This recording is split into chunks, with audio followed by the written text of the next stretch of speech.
All right. Hey, guys, and welcome back to the Bad Boy episode. You guys just saw our March Madness bracket for this year with the best of the worst of the whatever you want to call Japanese brands. Now we're going into a very, very, very heavy hitter. Before this episode starts, I wanted to ask my partner Drew a question. Have you yet seen this watch in person and or handled this watch in person? I have handled this watch in stores. You have? Yes. Okay. Have you seen the new Omega boxes in person? The 2019 or 2020 Yeah, like all the brand new stuff, yeah.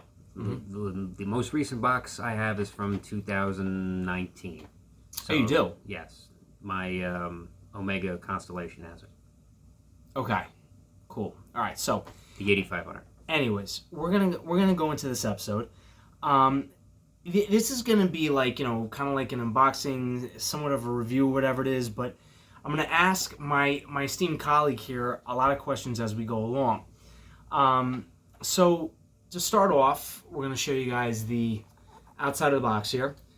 And Drew, you could probably agree with me. This outside box is nothing crazily kind of special.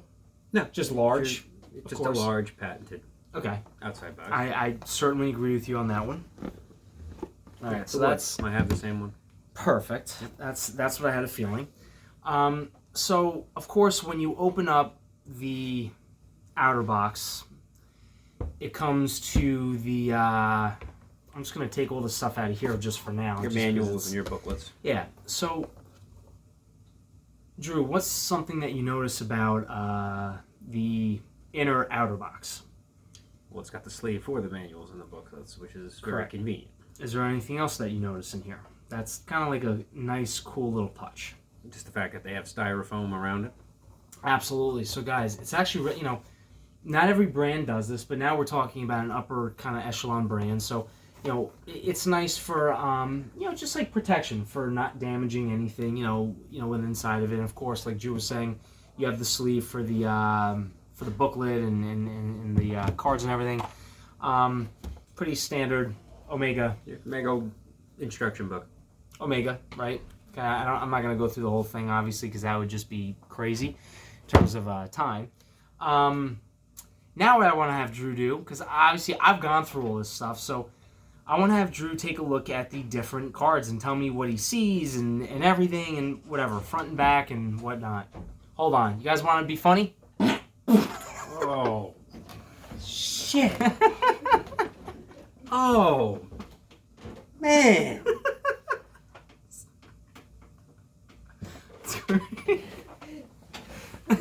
Coronavirus.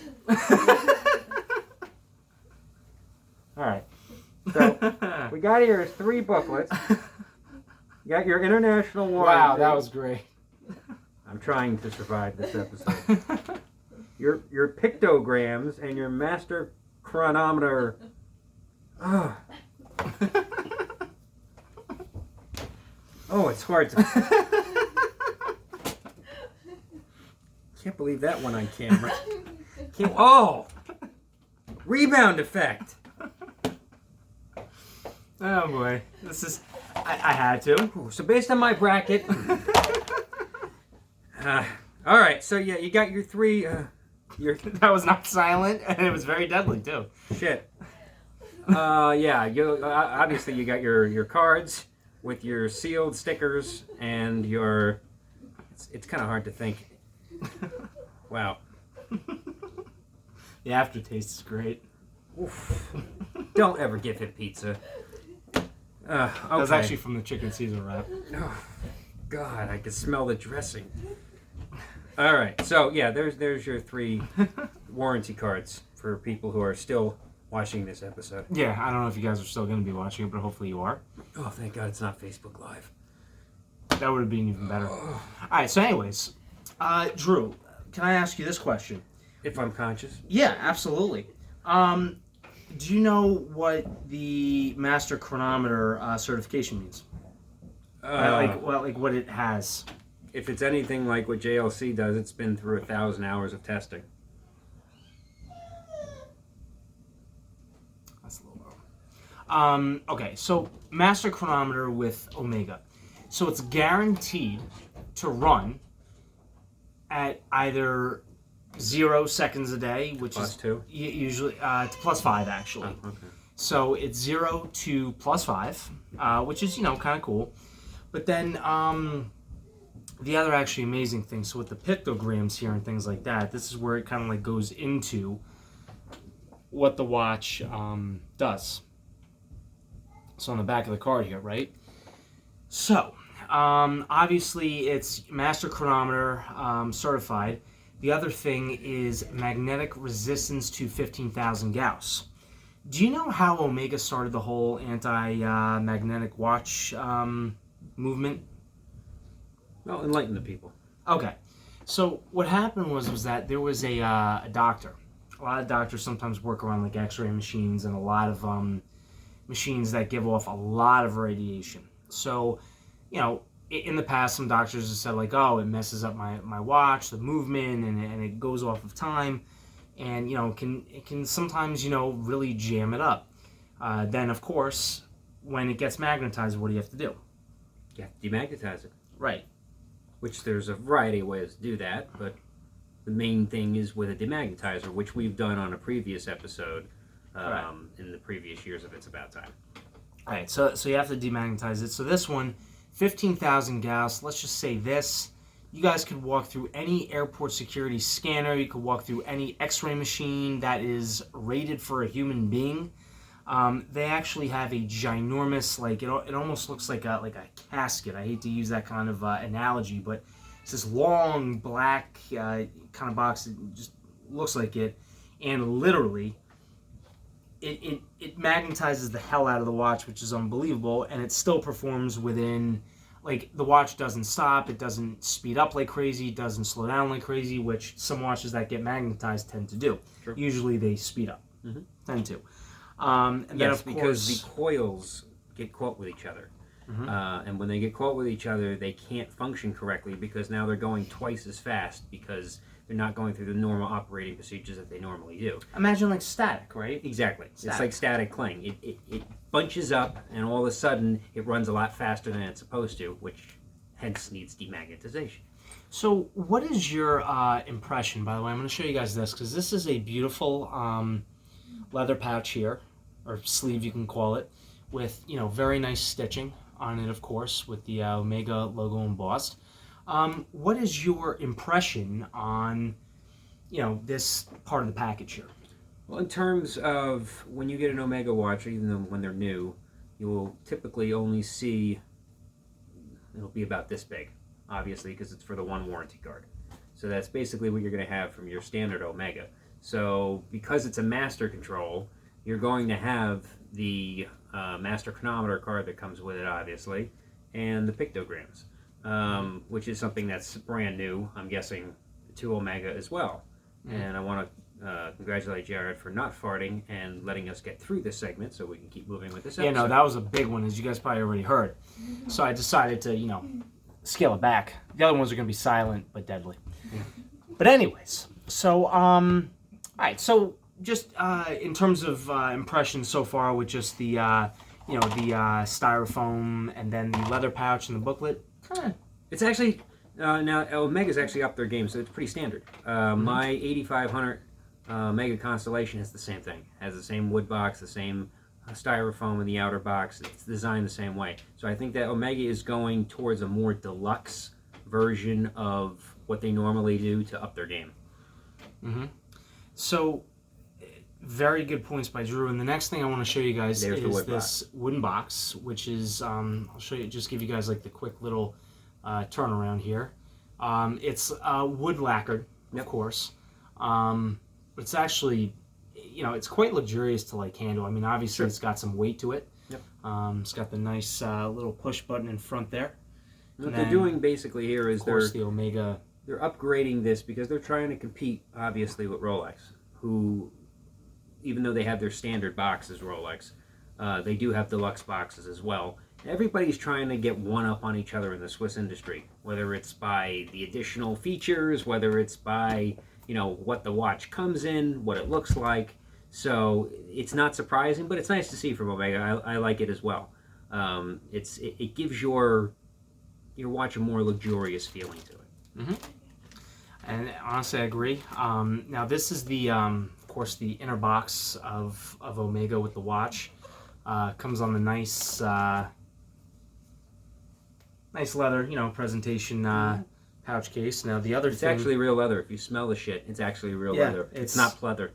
It's like real genuine. Yeah, it actually is. And of course, you get the really nice inner boxes here, which I'm trying to kind of get this one out, which it's so it's just like a little, like a case, like a padding over it. And I'm about to take this one little part out here.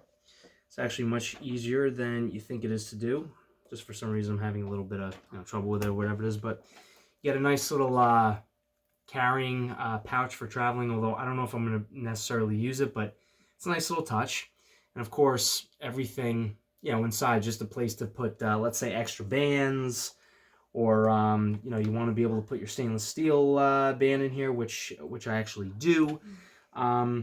Just a nice little, let's just say a nice little touch. Mm-hmm. And of course you got the beautiful red stitching going all the way around, and the red Omega logo, which if you go into their boutiques, it is red as well.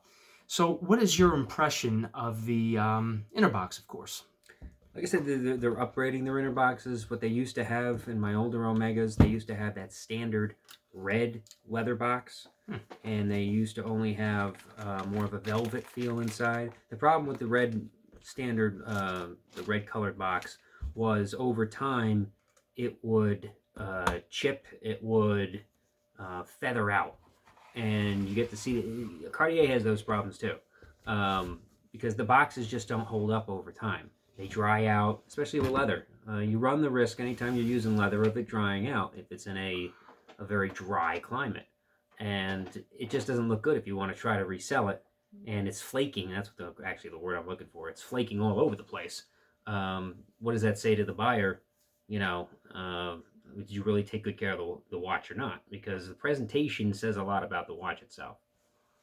Well, all actually very good points. And again, I know Drew has owned several, and still does own several luxury pieces.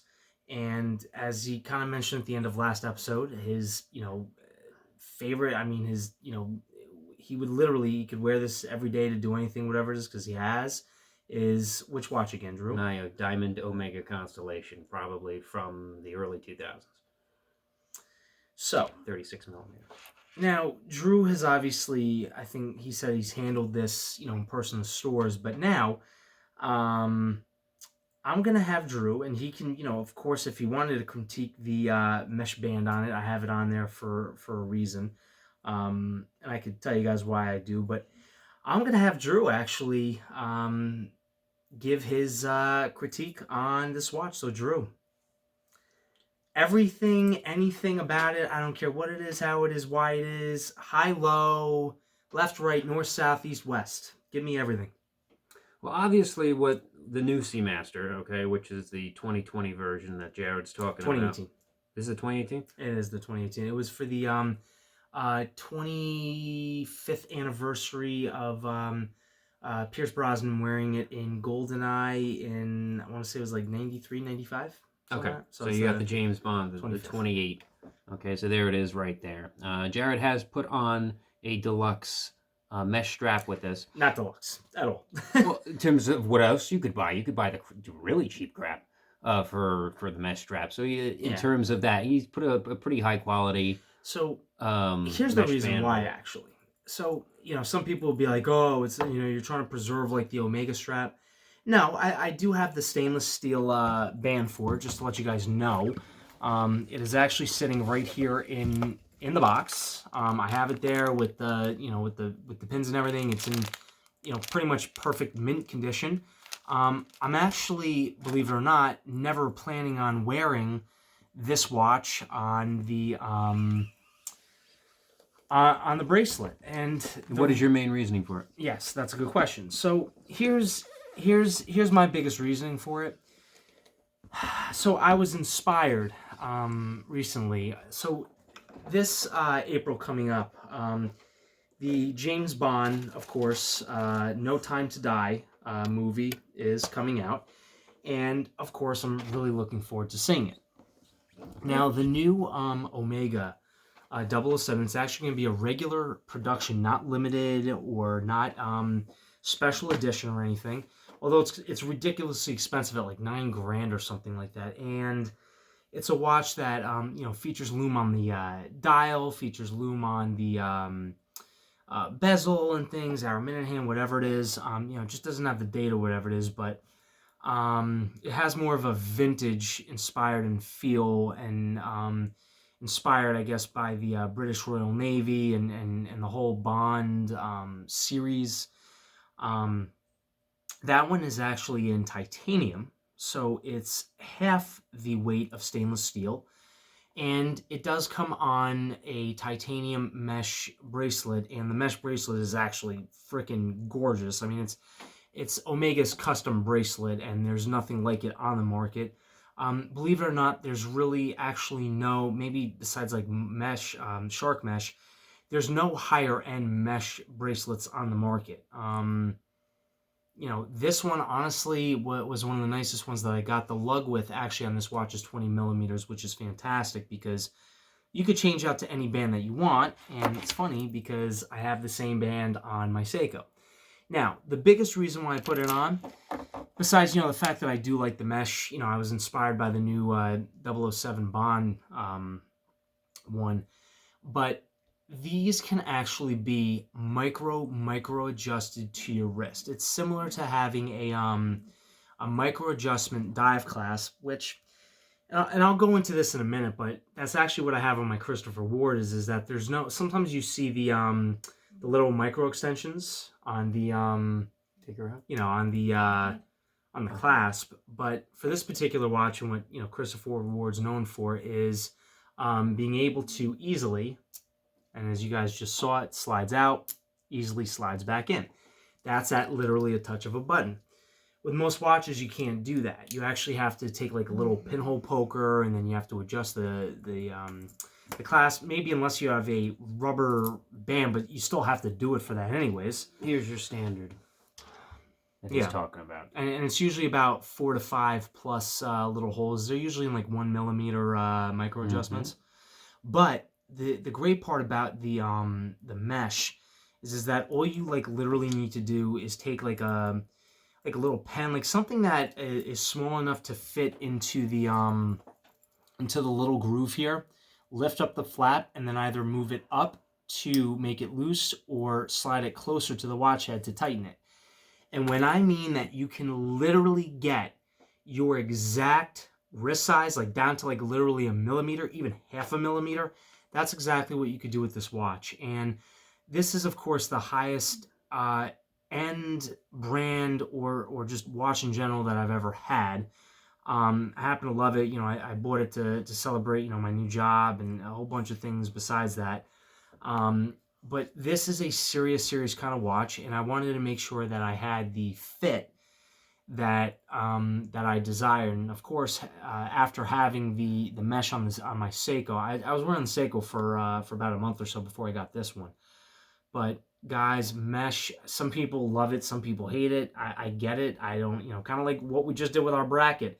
You could play devil's advocate either way. But I will tell you guys that mesh is super, like it molds to your wrist better than even the OEM bracelets that brands offer. Which it's a good point. For me personally, if I go with mesh, and I do like mesh, but I do prefer the actual bracelet that comes with the watch. Number one, for a couple of reasons. Number one, me personally, it's just a personal preference, I don't like any space between the lug and the band.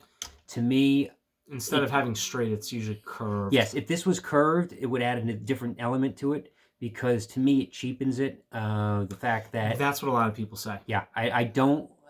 to me, you can tell it was customly put on. I don't like my watches, like for instance, the Forum I'm wearing right now, which is the Admiral's Cup Sea Timer. This one could have a mesh band. It's the same thing, okay? So it has the same type of lug, but there's the band that goes with it. You know that's the Corum band. It's like Rolex. You know their bands are meant for their watches. They can have mesh straps, and if Do you know what the Corum, lug width on the Corum is? By any I chance, think or it's no? 20 as well. If I actually, yeah, it's 20. 20. Yep. So it's your standard size. Yeah, I could put this mesh band on this and still make it work. I could do that with anything. That's the great thing about mesh, as Jared's saying. However, me personally, I like the band that goes with the watch because to me, it's a complete package. Now, there are, like Jared said, sometimes Omega does make mesh bands for their watches with the Omega logo and everything else. That's fine. There's two. Just I know with the new 007 one as well as the Plo Prof, which is And I think Cartier does it now with their watches. They have the mesh bands for a couple of their models, and that's great if it went with the watch. Because I like my stamp, like you see Corum on the bracelet as well. I like my stamps everywhere. If I'm wearing a brand, I want it on the bracelet, I want it on the buckle, I want it on the inside, I want it everywhere. Because to me, I just like keeping a complete package. If you don't mind having a complete package, then you can go with the mesh bracelet. The good thing about mesh bracelet, if you're going with a custom watch, basically your custom band, is you don't ruin the original bracelet. He's keeping his bracelet in perfect condition. At any time, he can bring it back on the watch, and it would be like having a brand new watch. Now I'm not doing it on purpose. He's doing it for different reasons. I literally love the mesh. It's also pretty easy to put on, although a lot of people do have problems with it. I just want to show it to you guys very quickly that, it may not be as easy for Drew, but all you do is you slide this little under part under where the for the bar, hook it in. Oh no, there definitely is. I have mesh. I mean, it's absolutely amazing. But yeah. So, anyways, that's definitely a good place to start. I want to have Drew just kind of continue with. Literally, I want to go into everything with this watch. What he thinks about it. Well, the thing I do and don't like, okay, because it's something that Omega really can't change. Because they really are not known for doing it. I do like, and I know Cartier does it along with Rolex, I do like the magnified date. To me, personally, this is your standard. In a lot of watches, 95% of the watches are going to be like this. But I do like magnified dates on divers pieces. I just think it adds a different element. The bad part about it is if you have to replace the crystal, it's always more expensive, because it's not your standard crystal anymore. So there are good and bad parts about it. I just think it adds a little different dimension to it. Well, actually, speaking of that, so I want to piggyback off that comment. Obviously, so now what's the point of the date magnifying window? So it's more easily readable, okay? Because a lot of people have problems reading date. And if you do look at the date on this one, it is on the small side. Well, that's what I was going to ask. Is that do you think that it's easily legible? It's legible because it's blue on white. It's the white on blue, but you can see I have no problem seeing. I have good vision, but there are people. My mother, I don't think would be able to tell it with the date because it's not magnified. That's basically, or if you're going to go that route, then have a big date. Because if I look at my Cartier, no, this is about the same. Okay, so as I said, 95% of the watches are going to be this size. Okay, take a look at the Corum. Okay, that's about the same size as yours. Yeah, if you take a look at this one. But it's also, so it is contrasted. It's just that's got a white background with the black. This one has the blue background just with the white numerals. So it's contrast on both. So you're looking at a standard date window. It's not overly big, okay, which has been their history for quite some time with the Seamaster. Now, there's something else that I do want to point out, because again, we're going into the finer, minute details with this watch. I do like the red second dial that goes around with the red tip. In terms of the date, what do you think of the placement at 3 o'clock versus 6 o'clock? Or it doesn't matter to you? In this case, I like it on the 6 because if you have it on the 3, it distorts the angle. Which is what a lot of people say. Okay, if you look at the 3, all right, which is kind of being covered right now by the minute hand, but even so. You have the 3 and the 9. You usually want them looking similar. It's just a balance out effect. Here it belongs on the bottom. There are some where it doesn't belong on the bottom. And like I said, if let's take the Seiko for instance, that Jared has. Oh no, please here. You know what? If also you can also feel free to Cheese take. Whiz. Yeah, Cheese Whiz. You know. Cheese Whiz. Okay, yeah. On Cheese Whiz, it's on 3 o'clock, as you can tell right over here. Okay, which is the day date, which again distorts it, but it's a day date, so you can understand that. Again, same thing with Seiko. If you look at Seiko, it's on the 3. Most of the time, it's going to be on the 3. I would say 90% of the time. Yeah, maybe about 80%. The worst does a lot of them on the bottom too. So I mean, well, I think their Diver 65 is that at 6 also. Yeah, I think that's a Seiko. The Worst is known for doing them on the bottom. Again, Corum, same thing on the 3, which is normal. However, here's a distinct point. Look at what Corum does. Okay, Corum has it on the 3 because they also have subdials on the 6, 9, and 12. This balances out very nicely. This gives you a nice cross effect. This doesn't need to be on the side. This actually works better on the bottom. So I agree with what Omega did here. Why else do you think, in your opinion? I'm going to tell you the reason why, but I want to hear why you think they put it at 6 o'clock instead of at 3. Oh, I'm guessing it has to do something with the diver, for it to be more legible for the diver. Okay. So what it is that a lot of times when you put something at 3 o'clock, I'm going to, we're actually going to do something kind of fun for just a quick second. I'm going to have Drew actually talk about his Corum for, actually, more importantly, I'm going to have Drew talk about my Christopher Ward for a second. Some of the things that he likes about it versus some of the things that he doesn't like about Jared's it. getting into the loom effect. This is Cheese Whiz. It comes in a can. No, in all seriousness, this is the Christopher Ward that Jared has that he was talking about. As you can see, the day date is on the 3 o'clock wheel. And basically, oh my God, that's the logo? All right. But even so, there's not too much I can say about this watch. It just isn't. Get the hell back here. I'm coming. So, you have a lot of different facets to this watch as you would with the Omega. But the Omega, like I said, the reason why they do it on the 6. Would you be so kind to turn off the lights? Is because we're going to turn off the lights and watch this sucker glow. Right over there. Which one? Both. Yep. All right, here we go. We're going down. So we're turning off the lights right now. The other one. Oh, the other, yeah. If you want to go upstairs for a second, yeah. And then just hang up there for a minute. We're going to turn out the lights so Jared can show you the luminescence of the Omega Seamaster, and he's going to compare it to the Seiko that he currently has. I'm going to have Drew actually do the comparison and stuff. Actually, throw the Corum in there.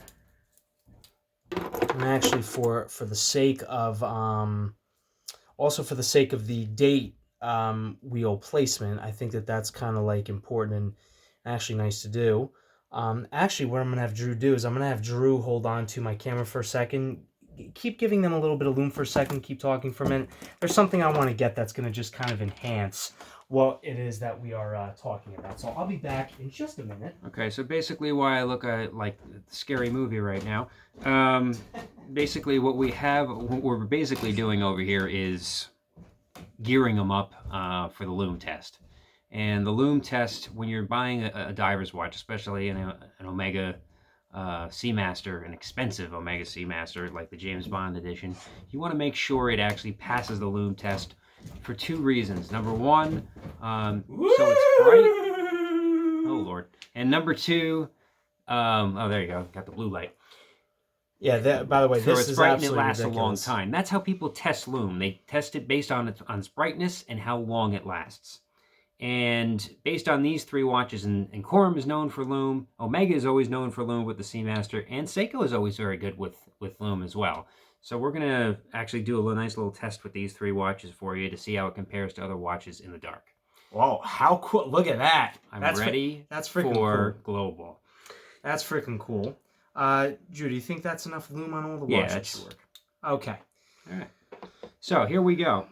Let's bring out the Omega first, since this is the one that we're featuring tonight. And tell me what you notice, what you don't notice. Again, you got a bright blue. Okay, now this is what Omega is known for with the Seamaster. Bright blue, super luminescence. Jared, how long do they say it usually lasts? Um, let's just say that it lasts for hours because if you light it up at night, which we're currently at night, and then back in the morning, it'll be dim, of course, because I would say that on average, they say even with luxury watches, lume is pretty strong for the first maybe 10 to 15ish minutes, which is pretty decent time. And then after that, it starts to dim, but this is where some of the higher end brands differ from the lower end brands, is that the lume stays a little bit more pronounced versus getting a little bit lower. Right, and you can see it lightens up pretty good. I mean, next to the Corum, which is known for luminescence as well, it outshines the Corum because it has more lume on it. The Corum is more of a green color, whereas the Omega is more of the blue color. Let me ask you this question, right? Because now you said the date window. Here, hold the Corum back up. Yep. You said, and you could hold the Seiko up too. It doesn't matter. Yeah, it really doesn't matter. What's something that you notice about the lume on the dial if the date window is placed at 3 o'clock versus at here? I'll tell you what. I will. There you go. Hold them both up for you so you can give me what you think. What do you notice about the lume on the dial at the 3 o'clock position? Well, as you can see, it's a lot more symmetrical. When you're a diver and you want to know underwater. Yeah, but it's not only more symmetrical, that when you have a date wheel at 3 it o'clock. blocks it out. Here, I'll tell you what. Hold up the Corum too next to these, so we'll have all three up. Again, you have the Omega right over here, you have the Seiko here, and then you have the Corum right over there. Now, you guys can see how the Corum, not as bright as the other. The Omega is still ridiculous, but my point is that when you have the date wheel at 6 o'clock, it doesn't take away from a lume marker at 3. That's what I'm saying. You have a more balanced feel, especially for a diver. You're not taking away these two, and I'm gonna get the lights turned back on, of course. Here. So I mean. Oh, actually, I'm gonna actually ask. What did I do with the? Do we have the? Christopher Ward. I'm actually gonna have Drew. I'm gonna have Drew give me his little bit of an impression on the, as he likes to call Cheese Whiz, watch with the lume compared to, let's say, the Omega, because obviously we're looking at both of these. So all right. So here's your Omega once again. Okay. Let me know when you want me to come on over there. All right, come on over with Cheese Whiz. And there's the Cheese Whiz. Okay. Now you notice that Cheese Whiz has been supercharged by Chernobyl. So, what's the biggest? And by the way, this is one of the reasons why I bought the Christopher Ward. Well, your biggest asset to the Cheese Whiz is the fact that it has a luminescent dial. The numbers. The luminescent bezel. Absolutely. The luminescence on the bezel is something that's unique that Christopher Ward does do. Actually, really kind of only on this watch, as far as I know. Yeah, there's other models I'm sure that do it with other brands, but it's one of these. It's a nice feature to have. It does, especially for diving purposes. But now, not only that, but let's bring up this point, right? Let's look at the finer details. Is that it also does how about that cool 50, like let's say you're deep underwater and you're looking at your decompression time, and again you're down to that 15 minutes. How cool is it to actually see the minute markers within the 15 minutes? Oh, it's a nice feature. That's unbelievable. That's the best feature of the watch, is ironically when it's dark. But when you're looking at whether it's an Omega or Christopher Ward or Corum or anything else, you basically, when it comes to divers' watches, you're judging things by the luminescence. And that is the main thing that people usually do, for two factors, okay? People are going to judge a watch by either the luminescence for a diver's watch, or they're going to judge it by the actual depth. How many meters can it go? In Omega's case, you're dealing at 300 meters, which is 1,000 feet. And by the way, I mean, only professional divers are really going down that far, if anything. I mean, the average person, their ears would be popping. I mean, it would be very uncomfortable. Yeah. And in terms of how it compares to other divers' watches, in terms of pressure testing, 300 is right in the middle. I've seen 1,000. What one's that one?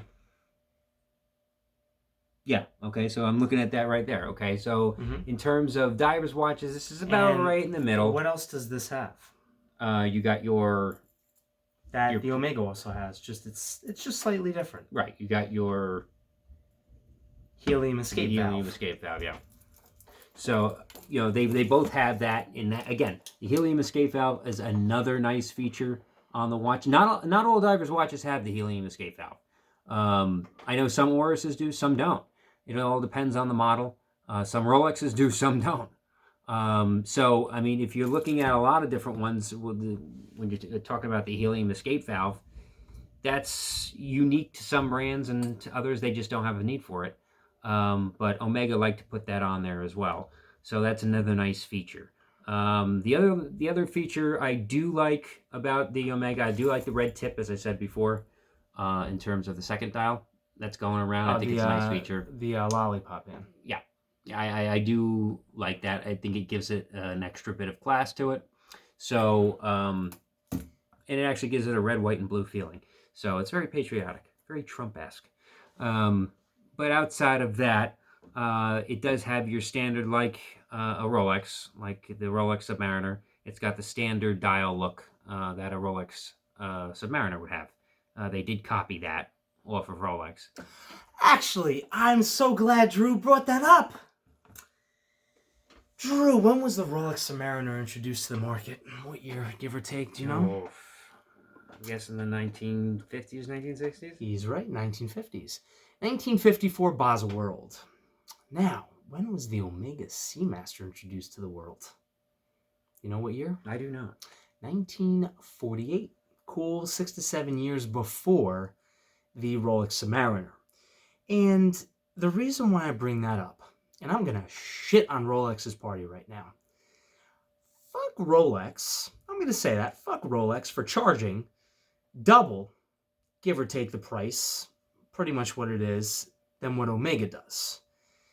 Let me just say this in general, and I'm going to ask Drew's opinion, not based off of, holding value or anything else like that. We're going to talk about just features because I know he has the Rolex Submariner. I know he has that. In terms of, let's just say, the value for the money, Rolex Submariner is around what, 9-ish grand, give or take? Give or take? Couple more, say more than 10 now. No, retail. Yeah, retail. Probably Retail. 10. Okay? This one retails for $5,200. Mm-hmm. Let's take out for a second, okay, the fact that, Rolex does continue to appreciate, just, compared to any other brand, whatever it is. Which one do you think is better value for the money? Just in general. Are we comparing apples to apples, all steel? Absolutely. Because if we're comparing gold, then that's No. It's of course steel is steel. Has to be. In terms of, like Jared said, Rolex does a huge markup on all of their, and they hold the value. Listen, they're number one for a reason. Is it a better value to buy a new Submariner as opposed to a new? You can't get a new. By the way, you're not gonna be able to get the new Submariner anyway. It's not gonna matter unless you have a. Let me put it this way: unless you have a relationship with an authorized dealer, and when I mean you have to spend money, you had to have spent 50 to 100 grand with an authorized dealer for them to give you a call for a Rolex Submariner because you're not getting it. Yeah, I mean it is really tough. But in terms of the overall value, just the overall, like, just looking at the watch, not like how much it appreciates. Let's just say we had the same debate with Oris when we were comparing the Oris to the Submariner, and I said the same thing. Yeah, if you're looking at it in base of not value wise in monetary or collectability, you're gonna have to go with the Oris, or in this case, you'd have to go with the Omega, because it for half the price. You're basically getting the same watch, or something that looks very, very similar. Only if you're a collector or you're looking for something to raise in value as an investment would you go with Rolex, or because you really liked the name or the image. True. Now, let me ask you this other question. Again, looking at more finer details, with this stuff. What's your opinion on the skeleton hands? Skeleton hands I always like, and the reason I always like skeleton hands... I'm just going to hold that up just again to just kind of show you guys skeleton hands, meaning you guys can block time. I don't like when regular hands block time, even though there is one downside to skeleton hands. Okay, and you can see it right here in terms of the good part is it doesn't block time. The bad part is you lose lume. Okay, so that's the good and the bad side. You see the Quorum, it's all skeleton. I mean, it's not skeleton at all, but it's all replaced by luminescence. So you're going to get a much brighter lume on the actual hands itself. Skeleton, you lose that. You're gaining time access in daylight, but you're losing the lume in the nighttime. And it's just a trade-off. I happen to like them, but I can understand why people have they like the full lume hands as opposed to the skeleton hands as well. Okay. I don't do most of my watch telling at night. I do most of my watch telling during the day. So to me, that's just my personal preference. Next question I have for you is, what do you think about the dial layout in general? Is it too busy? Do you think it's balanced? Balanced. It's standard. They haven't really changed the design of the Seamaster in quite some time. They came out with a different version for the, I don't know, there's a certain anniversary where they changed the hour markers. They made them all sticks. I looked at that. I looked at possibly getting that. Compared to the circles? Yes, and that was the only time they did that. When they, because it's been that design for decades. It's been a very popular design. Is it more valuable? I wouldn't say it's more valuable. It's just a different look. Makes it look more, I guess, more like a tag or more like an Oris in that aspect. It just gives it a different look. Some people don't like circles. Some people like the sticks. I can understand it. I guess, and this the same problem I have with my Submariner. Yeah, it's the iconic look. But the question is, on the face and on the hands, do you want circles and sticks? Or do you just want sticks? So some people like the counterbalance of the circle and the square look. Other people would just prefer one look over the other. Again, it's everybody's personal preference. This is your classic look, just like a Rolex Submariner. So it's got the Submariner look, and it's basically the same thing, with the exception of the skeleton hands, because usually the Submariners don't have the skeleton hands. Interesting. Okay. Next question I have is, so the biggest difference between this 2018 version and previous versions is that it does have laser engraved ceramic dial, whereas the previous ones, I guess, were maybe just like applied or something. But what's your take? Like, because if you look at it in like different lights, you can see how it hits the dial a little bit differently. So I'm curious to know what's your opinion on that. When it comes to ceramic dials, and I know Oris does this a lot too with their ceramic dials, anything that's Oris has no ceramics. No, they do a lot with. No, it's some of their dials are bezel, yes, but not dial. Right, they have bezel. Yeah, that's why I'm talking about the bezel.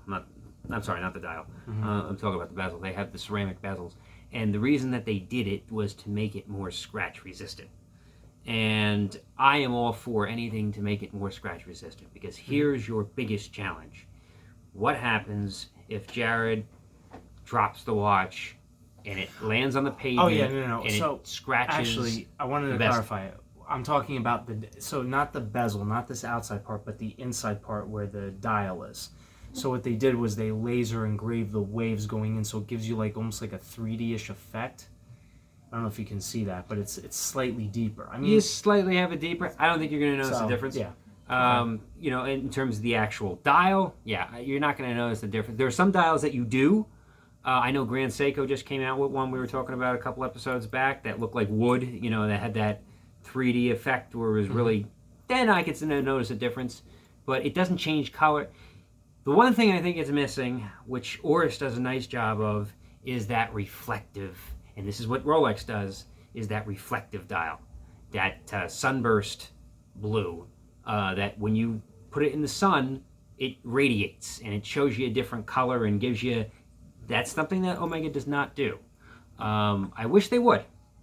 It's something that Oris does, something that Rolex does. Omega does not do that. I think that gives it a different dimension. Jared had his Oris What was The the model? Oris Aquas Clean Ocean. Clean Ocean. Yeah. Gorgeous in doing that. We raved about the Clean Ocean Yeah. on how great it looked in the sun and how great it looked in the light. And with mine as well, my Oris, the same thing. You're gonna have that same. I led the radiant dial. Speaking of, do you know what Oris did just recently? No, what they come out with now? So, the Oris Aquas Clean Ocean was just such a huge success, and of course the Great Barrier Reef 3, I guess, that they decided to make 39, 41, and 43.5 millimeter versions of a very similar, just a slightly lighter hue of blue, mainstream. Not limited Oh, that's edition. gorgeous. Good for them. That's a great thing to do because they're exploding. If you look at Oris, they're actually absolutely exploding. A lot of advertising they're being poured into. They're doing great. But getting back to this one, that's the one thing I think that's missing off the actual dial itself. And I think Jared would agree. I think you would prefer a sunburst reflective dial because he's had it before and he's loved it. Yeah, so here's actually what I'm gonna say in defense of that. When you're actually in the sun with this watch, it doesn't give off the kind of reflection that Oris does with the sunburst dial, but it gives off a nice even pattern like a wave, and it gives it kind of like a cool, it's not the sunburst effect, but it's just like a cool effect that the whole dial, like more so the hour markers and the minute markers do pop, but not the dial itself.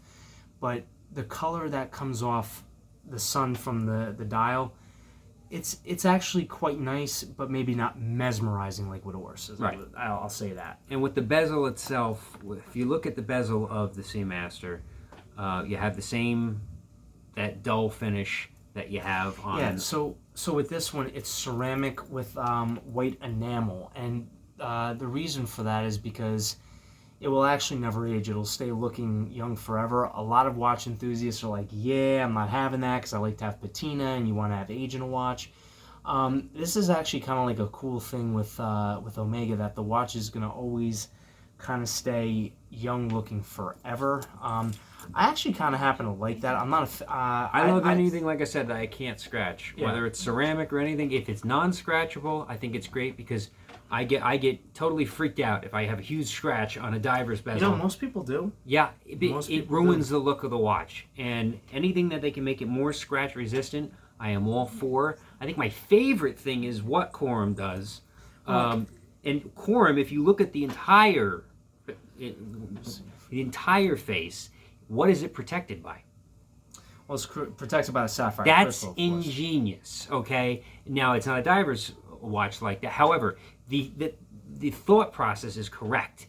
The entire sapphire crystal protects the entire watch. You can crack the sapphire, just get a new sapphire. That's fine, but it protects the entire watch. So whereas this is susceptible, if a diamond were to go against this, it would scratch it. That's the only thing that can scratch Okay, sapphire. and any type of straight, it still can. A diamond actually can get through, which is something that unfortunately can happen. Whereas you're looking at the Quorum, you can see the sapphire protects the entire watch, so you're never going to ruin the dial. That is one thing I think is ingenious, and I thought that was something that either Omega or Rolex should do. They should encompass something like that, but they can't. And the reason they can't is because then you couldn't turn the actual bezel for diving purposes. Now, if they did, let's just say this, right? Because this is something Hublot would do, okay? They could have a sapphire bezel. Sure. Do you know what that would do to the watch? It wouldn't make it waterproof at that point. No, it would. But there's something else it would do. It would spike the price like crazy. Now, the other thing that actually, I don't know if they you would could have do water it. resistance issues based on how far you extend that. The only other thing the only reason why I don't think that they would be able to do it is because sapphire is usually like built in, and it would be hard to make sapphire sit on top of sapphire to make it rotate. And again, if you have sapphire on sapphire, you're going to have water resistant issues. It doesn't go down as far as the way this is built, just like Rolex. But in terms of design wise, do you like the minute markers besides the hour markers on the bezel, or you don't really care? Yeah, it's standard. No, it's not. No, I'm talking about on On Seamasters it is. It's Yeah. always been that way. Is it something you like or no or? Yeah, I mean, I like the mixture of numbers and the hour markers. I think it adds. Well, no, I'm saying the small dots for the minutes. Oh, the actual minute markers? Yeah. Do you like it or it's too distracting, you think? Actually, it's kind of a little redundant. If you think about it, because you already have the minute markers on the inside of the dial. So, I mean, it's a little redundant, and we see what we're talking about there. You see the minute markers on the bezel. Does it hurt? No. But is it kind of redundant? Yeah. Because you have the minute markers on the inside of the dial, too. So, could people say it makes it a little busy? Yeah. I could see where that is. Or if you did what Cheese Whiz did, and they all lit up at night, okay, well, then that's different. There's a main reason for it, but it doesn't. Yeah. So again, it's redundant because there's no specific feature for it outside of if you turn the bezel and you're looking for exact minutes. There's actually two reasons why I bought the Christopher Ward, as Drew likes to call it, Cheese Whiz. I'm just going to deviate from the video for a second. The first is because it's all titanium, so I'm actually going to have Drew, because we're talking about steel versus titanium. Tell me how much heavier you think the Omega is to the Christopher Ward. Is there, a little bit of a noticeable difference? A little bit, and only because he's got a mesh band on it. It would be a much more noticeable difference if he had the regular band, because the regular band's a lot heavier. Take your corn. Yeah, the corn is built like a friggin' tank. So yeah, this is about half the weight. Obviously, titanium is a lot lighter than stainless steel. So I know that from my Zenith, the Phi Lab, which has been an absolute beast in its own right. But I do like the Zenith for that because it's so light you don't even feel like it's on your wrist. It's almost like ceramic, like what Rado does. But yeah, I mean, you enjoy the fact that it's titanium. However, titanium does raise the price as well. When you're trying to if you put this watch in titanium, it's not $5,000 anymore. I guarantee you. Hence why the new 007. And how much does that cost? Pretty much twice the price. It's okay, so about $10,000, right? Give or take, and this one is the retail $52. So, question for you: what would you rather have at $10,000 price point? Would you rather have that or the new Rolex Seamaster? I actually wait. Oh, the Rolex Submariner, you mean? I'm sorry, the Rolex Submariner. Okay, so the brand new one that you were talking about. There's only one reason why I would choose the Rolex over the Omegas, because the 007 Omega does not have the date. If it had the date, again, I would take it in a heartbeat. The reason why I bought the Christopher Ward was because it did remind me a little bit of the new James Bond Omega. The fact that it is all titanium, the bezel, and then the dial also light up like crazy, as you guys just saw earlier. I mean, the fact that it has the day date is a huge bonus. If it just had the date, it would be cool. But the other thing that's actually kind of nice, I know Omega has the helium escape valve on the outside. I'm going to ask you about that next. Christopher Ward actually builds it into the side of the case. So during decompression, there's nothing to unscrew or anything. Mixed gas and helium, of course, cannot enter the watch. And do you know what happens if gas does get into the watch itself?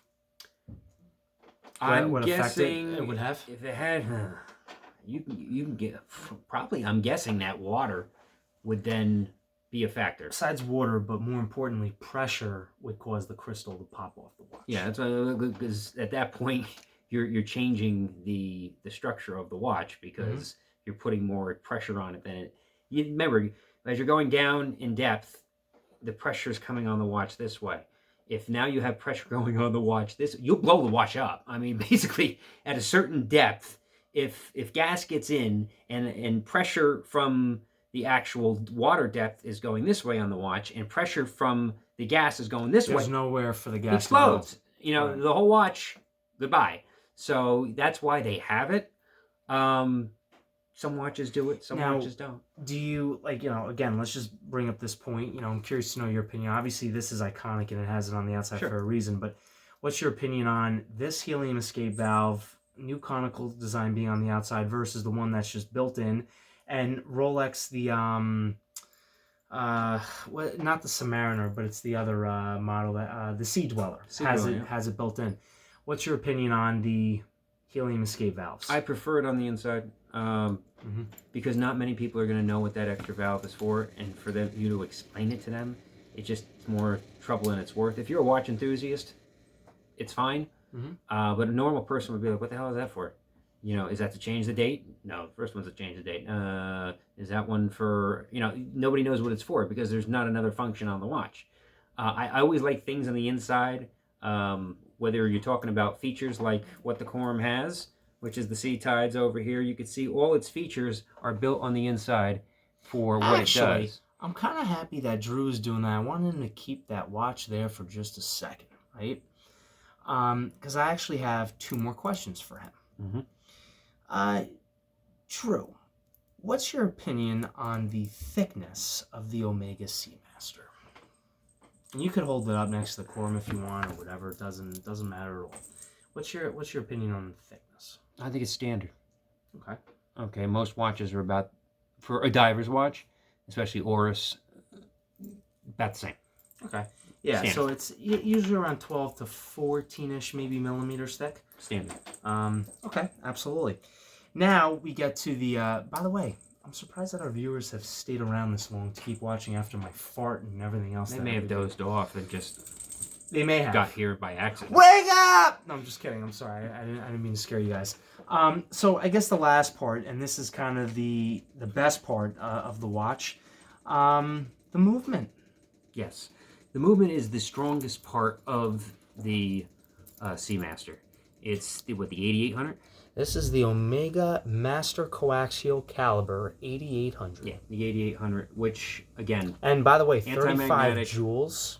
I just want to throw that out there. And it's got the silicone SI14 hairspring because Omega is part of which group again? The Swatch Group. Yes. What's Swatch Group known for? A lot of different things. Yep. Innovation. But as you can see with the coaxial movement, okay, the good part, bad part. Good part is it's going to be super accurate. Oh, I got to know the bad part. Bad part is if you wanted to regulate it, good luck getting it open. Oh, well, no. In terms of if you want to get it regulated to like 1 or 2 seconds a day, yeah, but this is actually regulated just about perfect. For some reason, you need a special tool. That is the case with Bulgari. That is the case with Breitling. That is the case with this Omega. Not all Omegas. That's not the case, depending on the model. But this model particular, you're going to need a special tool because it's a special design for... The other thing that I got to say is that there's 2 things with this movement that really do bring a ton of value. First thing I want to bring up is the perlage. It is absolutely beautiful, and it's evenly done throughout the entire watch. Would you agree? Yes. Okay, I'll hold it up backwards because we're on the best part now. The other thing that gives this watch its spunk, okay? This one actually has, it's suspended by a balanced bridge. Now, you know, the big difference is that when you look at like the Christopher Ward, which may be a little harder to see, it's not suspended by a bridge.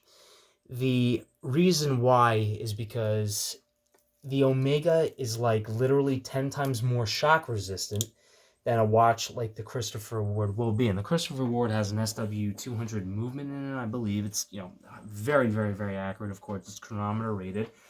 But in terms of accuracy and durability and service intervals, this watch is, when I mean ridiculous, first of all, 35 joules.